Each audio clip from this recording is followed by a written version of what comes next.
Today I'm going to be doing a very short birth story video because I wrote out a whole blog post about my birth story and with all the details, and I'm sure I'm not going to be able to remember it all right now because it happened almost 5 weeks ago. And if nobody's ever told you this, after you become a mom, you don't remember anything. Like, my memory is just gone. So I'm probably not going to be able to keep all the details in, but go read the blog post if you really want all the nitty-gritty details. So basically what happened was on July, I almost said June, that was the wrong month. On July 12th at 7:58 in the morning, I remember because I looked at my phone right when it happened, I woke up to my water breaking, which is like a movie scene version of how you expect to go into labor. I did not expect that to happen, but my water was breaking, so I got up, went to the bathroom, let it finish breaking or leaking, whatever.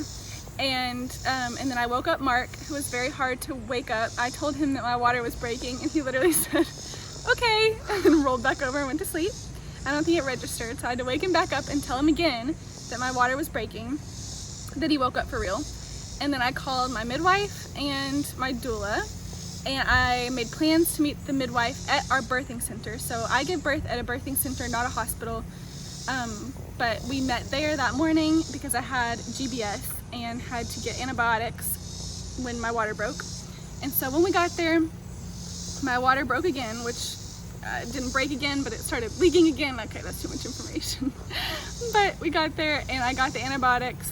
They don't do continual fetal monitoring at a birthing center, or at least not at ours, but they did monitor her for like an hour just to make sure everything looked okay and my contractions were matching up with like her heart rate or whatever. I don't know, I'm not a nurse. And they got my IV started, which was actually like one of the worst parts of labor. It was terrible. They could not find a vein, so they had to put it like on my arm. It was just really bad. There was blood everywhere. It was disgusting.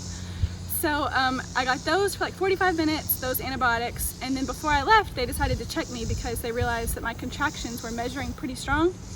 And when they checked me, I was already at 4 centimeters dilated, which out of 10 is like almost halfway there. So I was really surprised because they weren't that painful yet, and it just didn't feel like I would be that far along. But we were, and I was fine. And so I left, and we made plans to come back in like 2 or 3 hours to get another round of antibiotics. So we left, went home, and when we got home, my contractions picked up significantly to the point that I could not talk through them. And we decided to have our doula come over. That's like my #1 labor tip, especially if you are having a natural labor, but even if you're not, hire a doula. She saved our lives throughout the entire thing. And we probably would not have been able to have a natural birth without her because I would have just lost the nerve. And so she came over to my house and helped me labor for like probably an hour. And at that point, we just decided to go to the birth center. I couldn't make it at home any longer. I was in a lot of pain. It is true, labor hurts. That's not a surprise. But I was in a lot of pain. My contractions were happening pretty close together, so we went back to the birth center. I labored there. Once I got there, I decided to labor in, well, I didn't really decide, I just did labor in the bathtub that they had there, which was amazing. That's another natural labor tip. Labor in the water if you can, because it was so relaxing. There wasn't really any moment when I wasn't in pain for those 10 hours or however long it was. I was pretty much always in pain. I was just in less pain when I was in the water, and it was really relaxing. So I did that for like 2 hours. They checked me again. I think I was like 6-ish centimeters. So I got out, labored on the bed, labored on the birthing ball. I got nitrous oxide, which was so helpful. I think it helped me get through the transition phase, which, if you don't know, is from like 8 to 10-ish centimeters dilated. And that part was not even that bad for me because I had the nitrous oxide. It wasn't significantly worse than the rest of labor. So I had the nitrous oxide, labored on the birthing ball, the bed, and then moved to the toilet. It's a little risque, I don't know the right word. But I sat in the toilet for a little while because it's very natural to let your body labor in that position. And eventually it was time for me to push. And I think I had like a cervical lisp? What do they call that? Lip. Not a lisp, your cervix can't talk. A cervical lip that she was like having trouble coming around.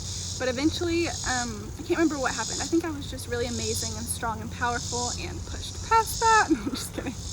But she was also facing the wrong way, like her face, not her head, but her face was turned the wrong way. So they used a rebozo scarf to like shimmy her face back around, and that worked, which was awesome. And so eventually I pushed for like, I think 2 hours, which was terrible. Literally the worst. It was so freaking painful. Every moment of those 2 hours was living hell, but it was fine. And so eventually, once it was time for me, like once they could see her head, I got into the birthing stool, which at no point throughout this labor process was I super excited about moving positions, because I just didn't want to move, period. I wanted to stay in one position. But the midwife encouraged me to sit on the labor stool, birthing stool, and so I sat there, and like 2 minutes later she was here. So they told me to coughed her little head out. Probably too much information, but this is a birth video. If you don't want to know the details, you probably shouldn't have watched. But I coughed her head out, and then the rest of her came out, and I got to hold her immediately, skin to skin. And I think we were skin to skin for the next hour at least.